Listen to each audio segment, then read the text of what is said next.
Tēnā koutou katoa ko Abby Toko Wingoa. Ko o te uru toitūtanga hapori ki Z Energy.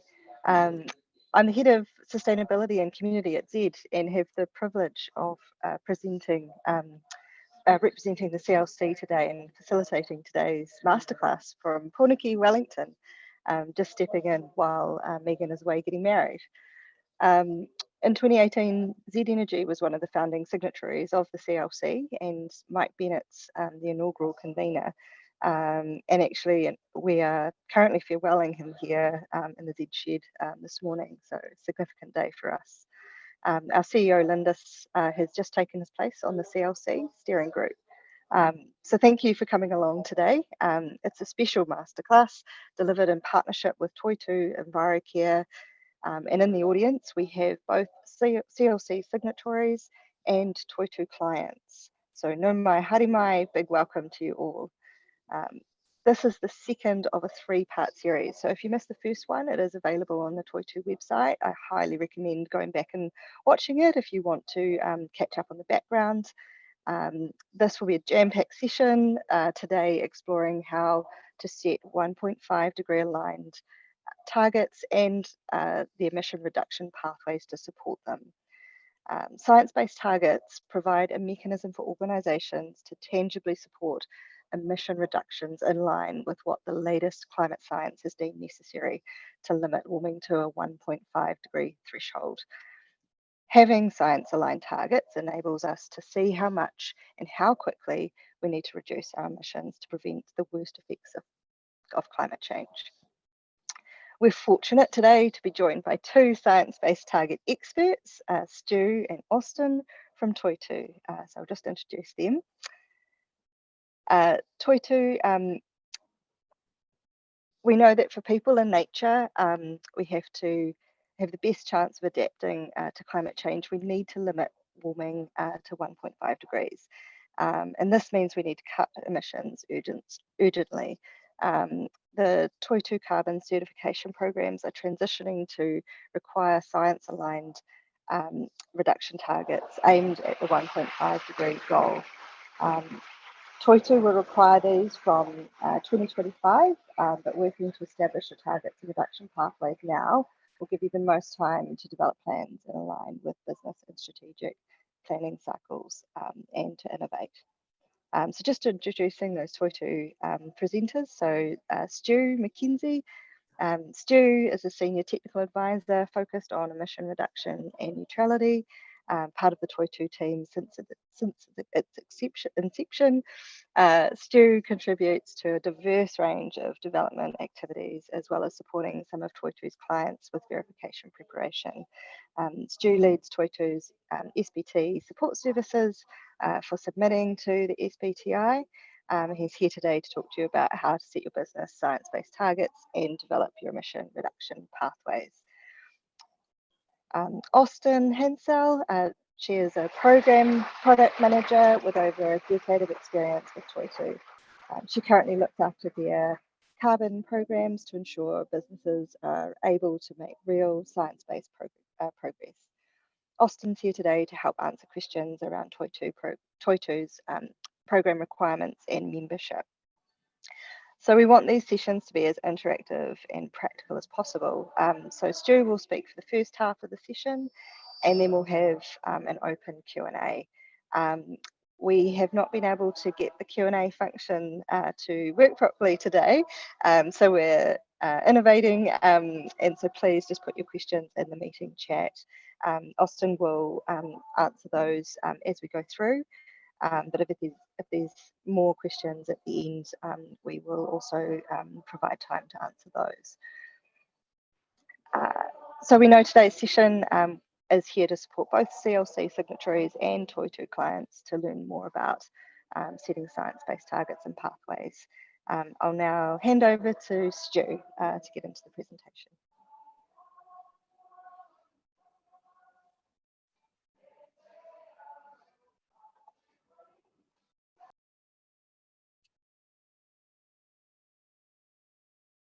Okay, shout out if that's not sharing properly, but everyone should be seeing us first slide on science-based targets, how to set targets and develop reduction pathways. So kia ora tātou, ko Stu McKenzie. Thanks for joining today. And thanks, Austin, for joining me for teaming up on the Q&A session. So I'm going to try and talk for 30 minutes and then we'll get through questions, as Abby said.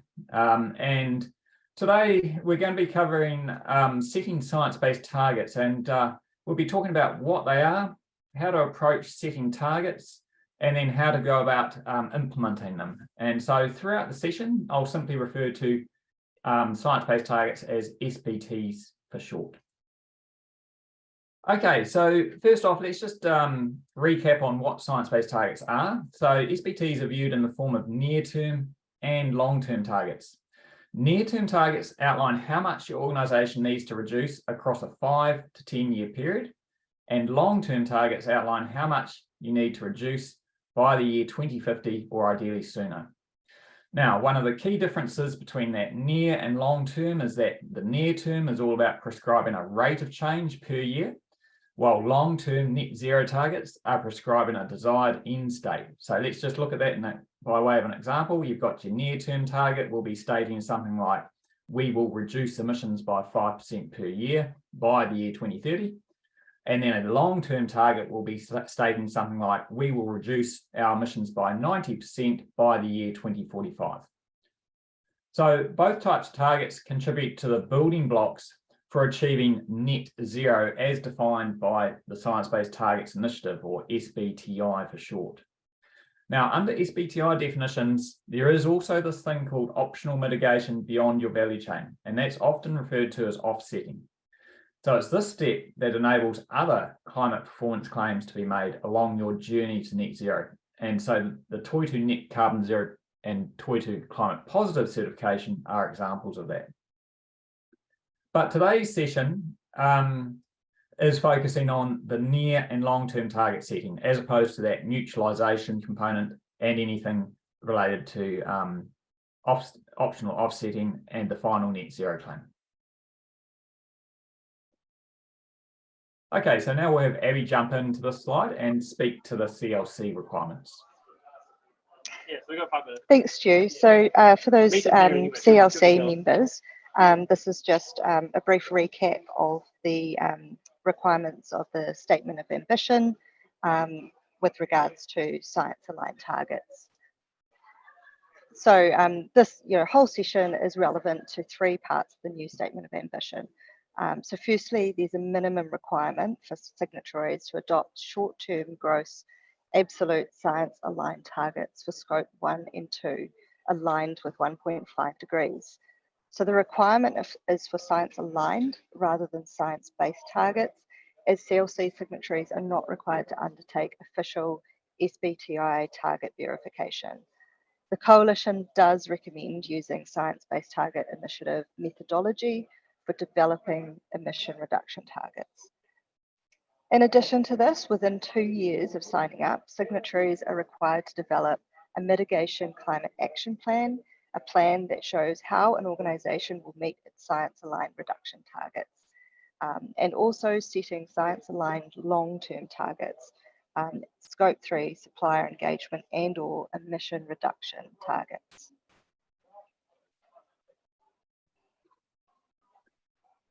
Thanks, Abby.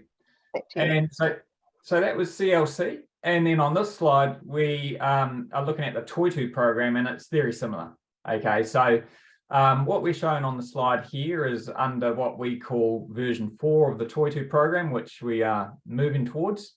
And it's very much talking about that 1.5 alignment and coverage across scope 1, scope 2, and scope 3 emissions.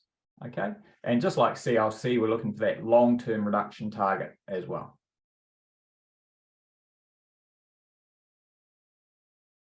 So breaking target setting down to some practical steps for your own business, Toitū recommends following a set of tasks, something like this. Firstly, identify what base year you'd like to use. And this may be dependent on step 2, where your base year inventory needs to cover your full value chain emissions. Okay, so it might be data dependent. Then identify and appraise available target setting methods for your sector and calculate what your targets look like for each available method. We've also found that companies we've worked with do find it useful to see what precedent targets has been set by their peers, as it can help with your final target method selection and level of ambition. So these parts of the process is what's being focused on for today's session. Then after that, we plot out reduction pathways so that you can get confidence on achieving the targets. And you need to appreciate this needs regular review and refinement, hence the arrows coming back. From our experience, focus of the pathway is for achieving the near-term target and then having this heading in the right direction to achieve the long-term target, which will need longer-term strategic thinking on what your decarbonised business model will look like in that long term.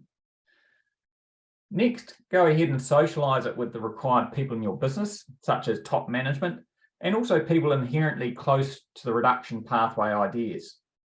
You can then confirm the targets and implement your plan, and then commit to ongoing monitoring, including enhancing that Scope 3 value chain estimate, and as Abby mentioned, supplier engagement. You'll find some of these steps need annual updates. So for example, committing to annual emissions remeasurements, and it will also be good practice to regularly review and refine that reduction pathway to reflect the latest reduction options and timings of when they can be implemented. Then moving into reporting and verifying, and that will be an annual process as well. Now, from our experience, there usually is a project team, and you might find that the project team members will expand and contract as you're moving through the various steps. So for example, you might start with a certain team for the initial work on the base year and value chain inventory and also the target calculations. But then once you've identified those major areas or hotspots of emissions across the full value chain, the team might bring in relevant experts that have influence and knowledge on these parts of the business for working on plotting out that reduction pathway. And then depending on the chosen targets, you might move in composition again to enable, for example, the most effective monitoring, verification, and supplier engagement. So let's identify target methodologies and focusing first on the near-term targets. So the table here shows the methods for most companies. So typically you'll be splitting your targets into Scope 1, Scope 2, and Scope 3. Sorry, Scope 1 and 2 usually combined, and then Scope 3. And so as you can see here, you can use what's called the absolute contraction method. So this method can be used for Scope 1 and 2 in almost all sectors, with the exception of power generation. In addition to this absolute method, some sectors can make use of what's called a sectoral decarbonisation approach, or SDA for short. So this enables what's called a physical intensity convergence target to be calculated that still meets SBT definitions. Then for Scope 3, there's still the absolute method, and then also a couple of intensity methods, plus this supplier engagement method. Also, an SDA method may be applicable for some sectors. Now, there's two target methods I'd like to jump into defining because from experience, it's useful to understand some of the background on how they work when you're interpreting your numbers that you're computing. So first off, the absolute contraction, it's a method for setting absolute targets that literally uses contraction, so i.e. becoming smaller of the absolute emissions. And when we use the term absolute emissions, we're referring to the total emissions within your emissions boundary that you're setting the target for. So it might be Scope 1 and 2. So it's using a number that hasn't had any deductions from, for example, removals or offsets. It's your total gross emissions. Now, through the absolute approach, all companies reduce emissions at the same rate, and that's irrespective of your initial emissions performance. So as seen on the diagram on the next slide. So the method is a simple, straightforward approach to set and track progress towards targets, and it's applicable to most sectors, like I mentioned. And I should also note that it's very transparent to stakeholders on the level of ambition. Now, if you're intending to have a base year prior to 2020, as seen on screen here, the formula is comprised of taking the target year minus your base year and then multiplied by 4.2%. If you're intending to have a base year of 2020 or later, the formula is basically target year minus 2020, then multiplied by 4.2%. So the reason for this difference in base years formulas is that it avoids that perverse scenario where you can't simply kick the can down the road and say, okay, we'll set our base year as, for example, 2025 and a target year of 2030, and you end up with a lighter percentage reduction. So in other words, if you're opting for a 2030 target year, your minimum reduction over that up to 2030 will be 42%, regardless of the base year. Now, you might come across SBTI guidance that jumps across to using the term cross-sector pathway. Now, when you look into this, you'll usually find that it's referring to the absolute contraction method, and it's just saying that this method is applicable across multiple sectors. So to calculate targets using this method, you need your base year, emissions by scope, and a chosen target year. You'll also note, and you might have noticed on the CLC slide, SBTI does have an SME route, and the predetermined percentage reductions that SBTI sets, it's literally using the same formula. So for example, if an SME says, yes, we want a 2018 base year, the percent reduction will be 50%. And if you say you want a 2020 base year, the percent reduction is 42%. Now, the SDA method, this is for setting that physical intensity target. Okay, so when we say convergence, it's all about moving towards one point. So it's defined by a reduction in emissions relative to a common sector business metric, such as tons of steel produced, building floor area, or distance travelled. So application of the SDA does rely on homogeneous sectors that do have a common business production metric. Through the SDA, all companies in the sector are modelled to reach the same emissions intensity by a certain year, regardless of the current diversity and intensities. So in this diagram, it's working on converging at the year 2050. Most SDA methods that have been put out by SBTI are at a global sector. There's a few, such as in the flag sector, that do have regional pathway options. Now, again, you might come across SBTI guidance that refers to the term sectoral pathway. And again, when you look into it, it's usually referring to the relevant SDA method for that sector. Okay, so in terms of data, in addition to the absolute method, the SDA also needs production activity for your base year and your projected production in your target year. There is some of the SBTI tools will offer what's called a fixed market share if you don't have your own projection. So moving on to long-term targets, there's a similar set of options, but the most notable omissions when compared with the near-term table is supplier engagement, physical intensity, and economic intensity. These are all not an option for long-term targets. You can also make use of the SBTI decision tree for guiding what method is applicable for your sector. And you can see that a lot of companies will end up through that far right flow using that cross-sector pathway. Now let's look at sector guidance in a bit more detail. So the table that's shown here, this is the current status of sector guidance as published on the SBTI website. So if you do see your company being within one of these sectors, jump onto the SBTI website and take a look at what resources they've posted. Typically, SBTI will have developed a guidance document and a sector-specific calculation tool, target setting calculation tool. Some of these are focused on near-term only, whilst others will cover near and long-term. Most guidance includes a sector-specific SDA method, and some also include a sector-specific absolute method. An example of the absolute method is agriculture, where rather than that 4.2% number, the annual rate is 3.6%. If you don't see your company being within any of these sectors listed here, then you will be following the absolute contraction approach for your scope 1 and 2.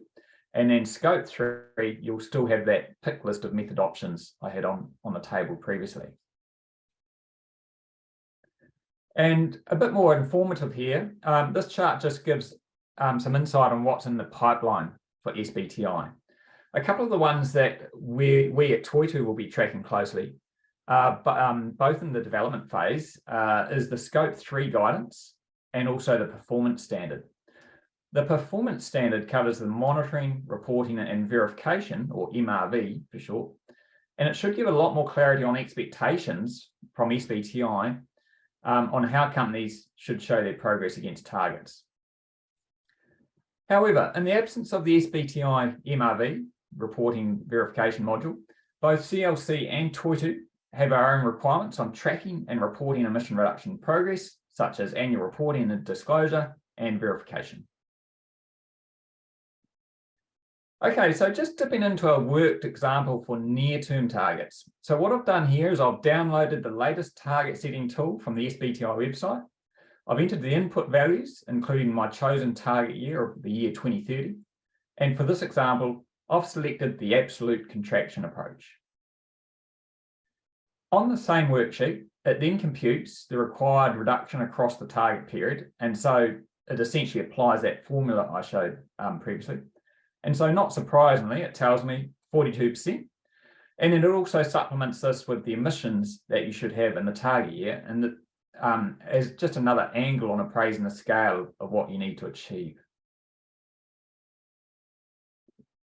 I'd like to highlight something to keep in mind regarding using these SBTI tools. So yes, do go ahead and download their latest version from the website. However, we have come across examples where a company will come to us and ask us questions about their near-term targets. And when we dig into it, we'll discover that they've actually downloaded the net zero tool and trying to use that tool for setting near-term targets. So this results in some strange figures being calculated because they simply aren't intended for covering both types of targets.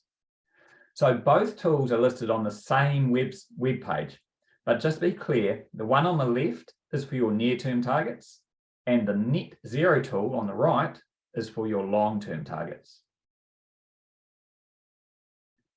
Okay, so now for a worked example on using the SDA method, and this is in the building sector. Again, it's for near-term targets. The SDA method I'm using here is loaded within the same tool I downloaded for the previous one, absolute approach, but I've selected that SDA method on the input data section. In contrast to the absolute method, you need a few more details. So whenever available or whenever asked, always choose the 1.5 degree scenario on the dropdown, because that's what Toitū and CLC are asking for. Now, the example I've worked on here, as I said, is for the building sector, and so the activity output values is representing meters squared of floor area. Again, on the same worksheet, it computes the required reduction, and you'll see it provides targets in the form of intensity, but it also computes back to what this means in total absolute emissions. So again, it gives some nice visibility on what you need to achieve from both angles. Now, the tools do go through version updates. So as I said, I do recommend best practice is to download them direct from the website at the time when you're doing your calculations and take notice of the release date and the version number. Moving on to a worked example for long-term targets now. So I've downloaded the latest net zero long-term target setting tool and entered the input values, including my chosen target year of 2050. And for this example, I've selected the absolute contraction approach. And on the input fields, you'll also notice that reference to cross-sector pathway. On the same worksheet, it computes the required reduction across the target period, which tells me 90%. And just like the near-term target tool, it supplements this with the sort of emissions, total tons of emissions you should have.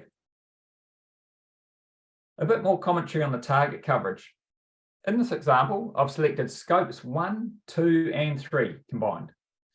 So we get the same 90% result when selecting just scope 1 and 2, or just scope 3. And so you might be wondering, well, why there's an option for splitting out the scopes, but I'll just show that on the next slide. So on the same worksheet, there's an option for intensity targets for selected sectors. So in this one, I've selected buildings and limited it to scope 1 and 2 only. For this one, the required reduction is 99.8% reduction, but that's not on an intensity basis per meter squared. Now, when running that same calculation for scope 3 coverage, it actually ramps up to 100%. So one option for eligible companies using this method is to select the intensity target for scope 1 and 2, and then fall back to that absolute option for scope 3 with 90% to get your full coverage across all scopes. So you'll get to a point where you've calculated your target options for all of your applicable methods across scope 1, scope 2, and scope 3. Now, you might find it useful to pull together all of those options onto a table so that you can get a good overview of what to go for. So in this example, we can choose from 2 options in the scope 1 and 2 sources. And then in scope 3, there's a pick list of absolute options, intensity, and supplier engagement. Now for scope 3, you can use 1 or more targets, provided you have targets that cover greater than 67% of your total scope 3 emissions. Now, just to explain the scope 3 intensity results a bit, because I didn't show them on the worked examples, the per unit value added that it refers to, this follows a particular definition under SBTI guidance. And there's actually three definitions to choose from. Number 1 is defined as sales revenue minus the cost of goods and services purchased from external suppliers. Second option is gross profit in US accounting terms. And the third option is operating profit, which equals earnings before interest and depreciation plus all personnel costs. For the physical intensity option, it's literally on a custom unit that makes sense to your operation, such as kgs of product produced. So you might be questioning if these intensity target options in the scope 3 space have scientific integrity, because absolute emissions could still increase even if intensity is reduced, but your overall production levels significantly increase. So do consider these ones with great care, especially in the context of being able to communicate to stakeholders and the general public. I did notice in one of the SBTI documents in 2021 that they were stated they were considering removing those scope 3 intensity options, but my latest inquiry with them indicated that they were still keeping these method options in. For supplier engagement, the target year can be up to 5 years from the date of submission to SBTI. So in the Toitū context, we'd consider it to be 5 years from the date that you lodge your target with us. You might have seen that back on the how-to slide, there was a suggestion to review sector examples and precedents. Now, one starting point for doing this type of review is to jump onto the SBTI website and see what methods and details the validated companies are doing. They're all publicly listed, and you can actually download an XLS sheet and filter out companies by your relevant sector and geography, etc. There's a few sorting fields you can do. As a bit of a high-level snapshot, SBTI is close to 2,400 validated companies listed, and about 1,400 of these are through the mainstream program, with the remainder through SME. About 270 appear to have supplier engagement targets, and about 1,200 companies feature an absolute target, either in that scope 1 and 2 or scope 3 space. And about 500 companies have intensity target options, again, either in the scope 1 and 2 or scope 3 space. Okay. You can then also look at what relevant CLC and Toitū members are doing and build onto your list of precedent targets. Now, the value of reviewing these sector precedents is up to you to decide. But like I said, we have found through our experience that there is often value in just being able to sense check back to that and get a gauge, especially in the scope 3 space, on deciding between that supplier engagement, absolute or intensity targets. Okay, so now I'll move into a bit more detail on appraising the scope 3 target options. So here's an example of scope 3 emissions across the 15 categories as defined under the GHG protocol. Base year emissions is in that first column of data, and then the adjacent column shows how many tonnes of emissions are covered under the targets chosen on the 4 columns with percentage values. So if all those target methods are applied, then that's the coverage. Okay. So if I just zone in on the top row, purchased goods and services, you'll see supplier engagement I've chosen to state as 70%.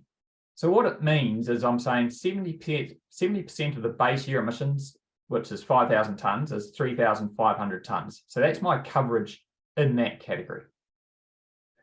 So this can be repeated across those remaining 14 categories as shown on the screen, and then that will aggregate up to a total target coverage. And as you can see at the bottom here, it's saying that the total coverage is 85%. 85% is greater than that minimum 67% scope 3 coverage I mentioned. And so therefore, you can proceed with the combination of those targets stated on the table there, and you've got it aligned to SBT requirements.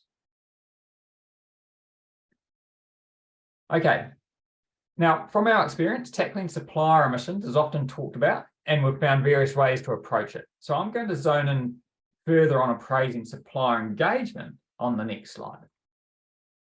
So this slide is just showing an example of drilling down into emissions by supplier coming from that category 1 purchased goods and services.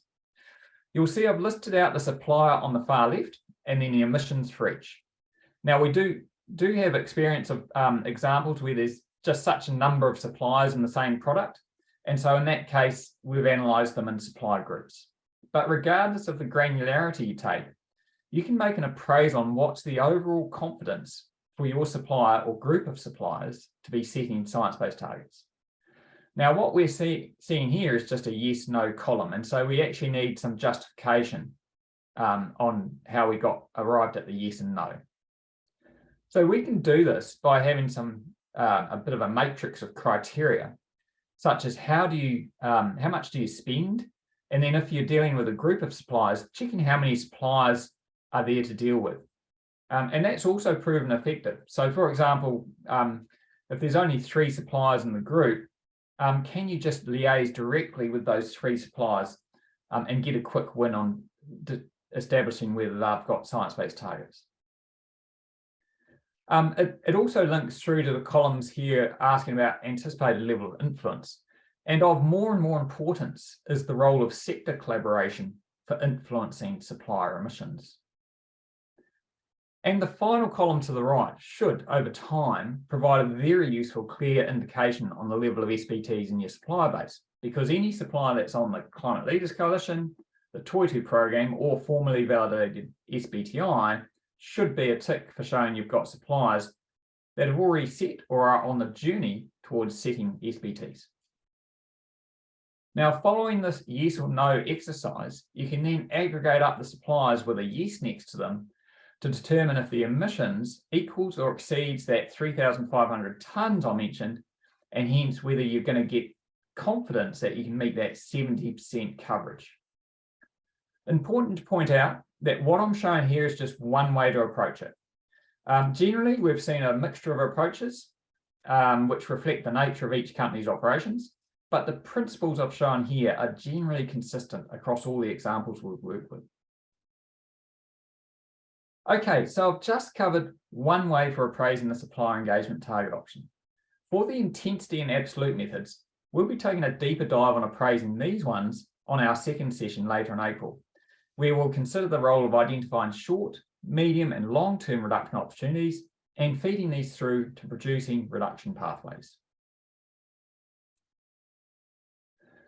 Now, summarising the long-term targets, from our experience, most companies will simply be landing on that 90% reduction across all scopes. And like I say, no intensity and no supplier engagement. If you're in a SBTI sector, if you're in a sector applicable for SBTI sector guidance, then you can additionally consider the role of these intensity target options, or a combination of absolute and intensity. Now, in the net zero tool, the sectors available currently are iron and steel, cement, buildings, and power generation. There's also separate tools for forest, land, and agriculture, or FLAG for short, maritime transport, and aviation. As noted earlier, the long-term outlook for the near-term target is a case of bolting on near-term target cycles to build up to that final 90% reduction. and it needs to be complemented with that longer term strategic thinking. Okay. One thing to point out is having checks in place to ensure your near-term pathway is in sync with that long-term goal. And what I mean here, for using an example, is to achieve a near-term target, you don't want to end up in sort of carbon lock-in where you've got a certain reduction initiative that achieves the near-term reduction, but that short-term gain compromises achieving the longer-term target. Now, we do encounter some common FAQs. I'll just highlight some in the next couple of slides. So first off, does my intensity target need to match an absolute target? So generally, if you've used an SBTI tool, the intensity target will be a valid SBT, and the tool will typically correlate your intensity back to showing a reduction in your total absolute emissions as well. Another frequent question is around supplier engagement, usually around the question of what does my supplier need to show to prove they have an SBT? Our advice here is that suppliers need to show they've set targets aligned to relevant SBTI guidance and resources. And this means in most cases, you should expect them to be disclosing some key information like a target aligned to 4.2% reduction per year, or an appropriate sector target, and then reported emissions from base year onwards showing their progress against target. So this is consistent with both CLC and Toitū requirements. We also get asked about using an intensity target for scope 1 and 2. So just to confirm, intensity targets are available for selected sectors only. And as I noted earlier, check the SBTI sectors webpage for the latest sectors covered. Some companies we work with want to bundle up their target into one target. This is for near-term targets, one target covering all of scope 1, 2, and 3 combined. Sorry, but for long-term targets, yes, scope 1, 2, and 3 combined. Now, for the short near-term targets, the precedent is to split the target into scope 1 and 2, and then scope 1, 2, and 3 combined may be possible if you simply opt for that absolute approach, i.e. 4.2% reduction across all of your scopes.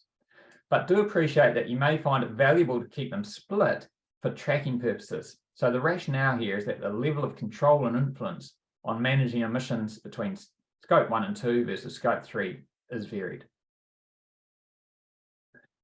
So that brings me to the end of the session, and to sum up what's been covered, just referring back to that diagram. So I've focused on all the orange items, and then on our session number 2, next session, we'll be going through that reduction pathway plotting, talking about implementing and also tracking progress. Okay, so that concludes the speaking. Thanks for listening, and we can move on to questions. We've got one question to start off with that was just earlier in the chat. So from Keith Clark. So what approaches could reporting organisations take to capture products that are not sold, as opposed to products sold, which is the term that's currently used within Scope 3 category?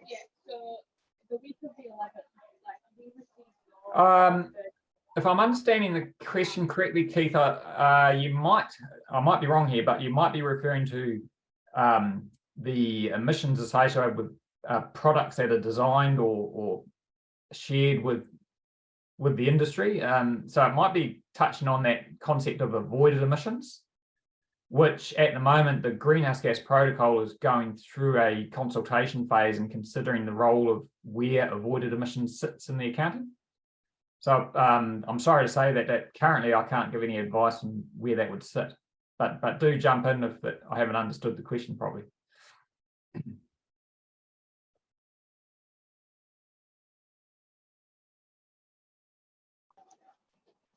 Cool, thanks, Stu. We haven't got any further questions in the chat. Are there any questions now that anyone wants to ask? We've had one come up here. So what's your feeling on net zero emission targets being required and companies committing to those when they have no idea or a roadmap to get there? It feels like it lacks integrity.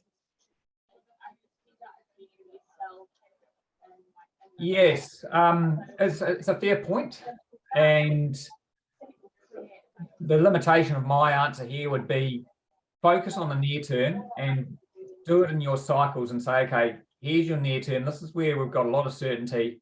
Then you do another cycle of near-term targets and you keep stacking onto it to reach out to there, and you identify, what levels of certainty you have along that journey.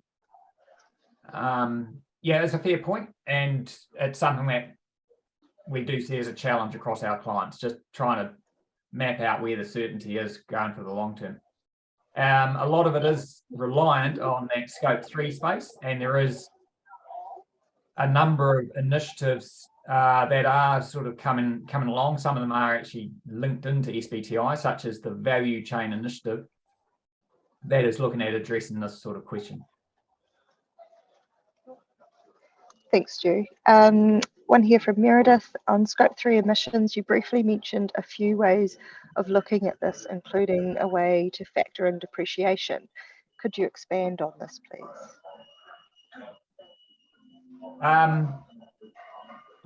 Sorry, I can't really expand much further on it. If you do go down the track of looking at that economic intensity method, do dive into the actual details of what they define as the value added figure, and then do your appraisal from there. Thanks. And Evie, you had your hand up earlier. Just lost you off the screen. Hiya. Yep. What's your question, Evie? Right. My question to Stu is, with the scope 3 suppliers, of course, we have a really mixed bag of how developed they are in this area. And obviously, it can be really onerous if hundreds of companies are asking them for the same sort of information that they can't easily gather. How have Toitū sort of, counseled their clients about how to deal with that? Or you just focus on a top 3 or what, that kind of thing? Yeah, it's a really good question, Evie, and I might also let Austin jump in to comment too, but we are positioning our program to have some good guidance in terms of what the key data asks are when you're moving up the supply chain, and we've got a stepwise approach to say this is the sort of data you should expect and how to appraise it. But there is an opportunity, and this is not just a New Zealand thing, right? It's global, is to say, well, how can we have a consistent format so that we are asking that we're not burdening our suppliers with 20 slightly different questions, as opposed to them being able to actually spend time on reducing emissions and you see the benefit of that. Yeah, thanks, Stu, because that is obviously we want to get suppliers on board. We're actually doing a trial on an LCA on a building we're doing at the Christchurch Airport. And we are actually feeding back how challenging, if it is challenging, to do back into MB's program on embodied carbon. Because again, we'd be working with these suppliers who haven't quite got there yet. Yeah. Thank you. Great, thanks, Evie. Easy one here, I think. Are all GHG targets set with Toitū aligned with SBTI 1.5 degrees? Yes, correct. One from Benjamin. In light of locked-in warming, emission reductions in this decade are the most important. Does the SBTI methodology encourage large cuts by 2030 rather than a linear reduction to 2050? Okay, so my response there is the near-term targets is a steeper reduction ambition required. That's that 4.2%, and then long-term it levels out a bit.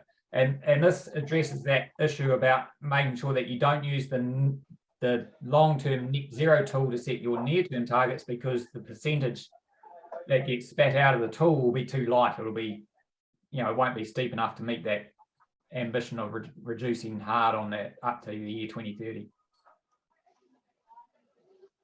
Awesome. Another question here. Where you have one dominant scope 3, such as methane, is your advice then that you only focus on that when you wouldn't be required to report full scope 3 from other suppliers? I would recommend revert back to that principle of ensuring you've got 67% coverage of all your scope 3 emissions. So if methane or a particular activity within a scope 3 category really dominates, well, that's where you're going to focus your efforts. So I think the answer to that is yes, in the you're focusing on those hot spots to get the 67% coverage. I would add to that, though, that sometimes you'll find that some other initiatives might be worth focusing on for, say, supply engagement purposes, sort of getting staff on board, showing some quick wins to help build a little bit of your business cases and momentum. But yeah, thinking of those primarily from that purpose rather than that, the absolute contraction. One here from Jamie: as climate models get updated, is there a scenario where the 4.2% per year reduction is updated to keep the 1.5 degree warming goal, or is 4.2% per year reductions now set in stone? Our understanding of the SBTI developments is that yes, they are prepared to be agile to basically adjust their guidance and criteria to keep the 1.5 degree alignment. A good example is when SBTI was originally launched in the year 2015, they were allowing 2 degree alignment, and now of course they've ramped up the ambition and saying no, you need to be 4.2%, 1.5 degrees alignment, and they are continuously reviewing what IPCC are putting out and whether that matches that 4.2% curve appropriately or not. How was 4.2% derived? Yes, so that 4.2% number reflects the different scenarios and global budgets, and it basically maps on to what the sort of average is across all those multiple scenarios.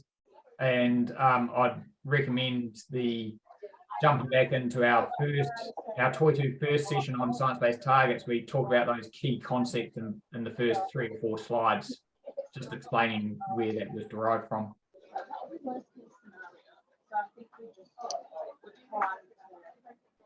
Thanks. I don't see any further questions. I'll just give a moment just in case someone's finishing typing or has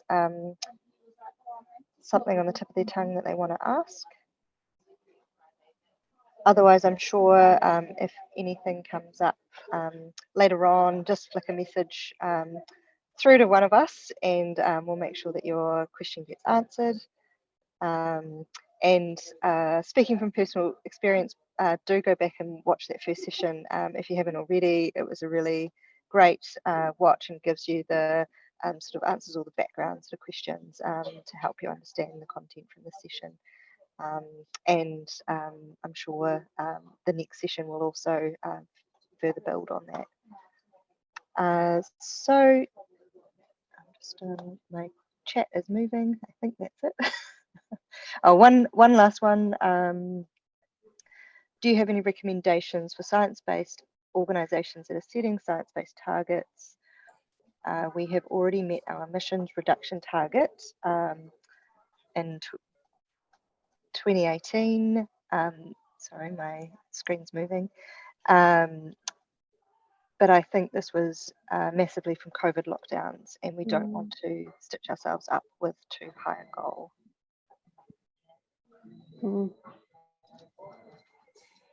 Keep going.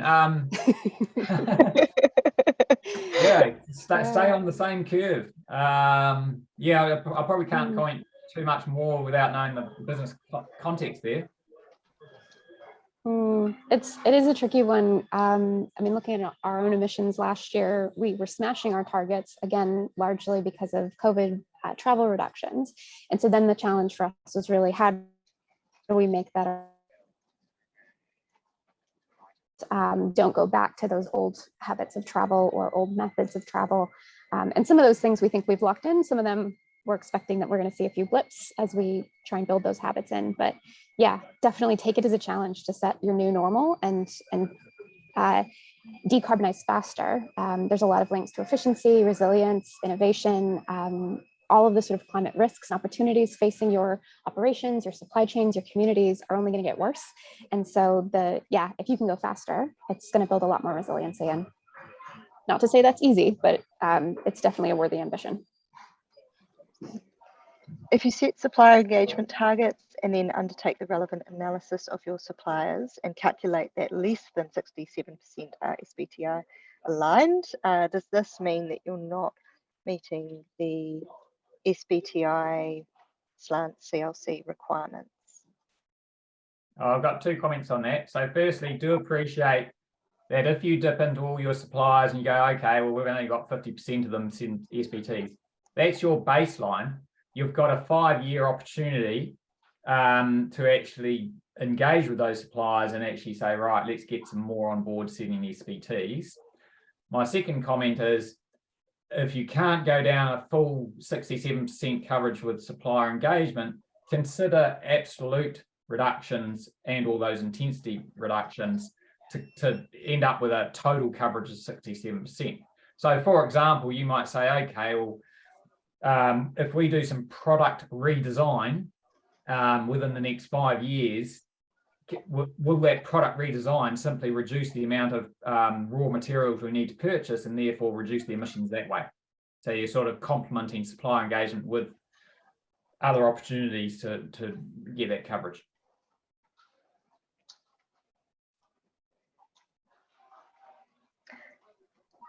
I don't see many more questions. We've got a couple, maybe 1 or 2 minutes. I'm just going to throw in a question here.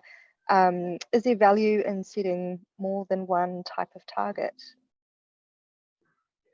Or more than one, using more than one methodology? Yeah, so if we use an example where we say we're going to have an intensity target for scope 1 and 2, that's if you're eligible for scope 1 and 2 intensity, our experience is that you focus on that one headline target, but then in terms of achieving that target, you can actually break that back to an absolute reduction target or other sort of forms, and vice versa for absolute targets. You can say, here's our absolute target. This is what it means in terms of our expected production performance. Hope that makes sense. More data is always good for making plans, right? Like, it's good to have all of those different figures in front of you so that you can map out, what if this, what if that. More information is often helpful in that planning stage. Fantastic. I'm going to call it there and just say massive thank you to both Stu and Austin, and to Toitū for their work in preparing and delivering this masterclass, and for the CLC also for joining forces and bringing everyone together. We will share a recording of today's session and the presentation slides with everyone, so you can go back and watch it and catch up on the detail. The next masterclass will be again in partnership with Toitū, and will be the final of this 3-part series on science-based targets, implement, deliver and track on, and that will be hosted on the 27th of April. So thank you so much for joining today. It's so great to see so many organisations here listening in, eagerly engaging in all the questions, and supporting each other to embed these targets. So yeah, it's just I've always been impressed at the collaboration amongst sustainability professionals and sharing experience and expertise. If you're looking for help or connecting with others to share insights and challenges, please do reach out to both Toitū or CLC, or any of your colleagues perhaps that you see on the session today.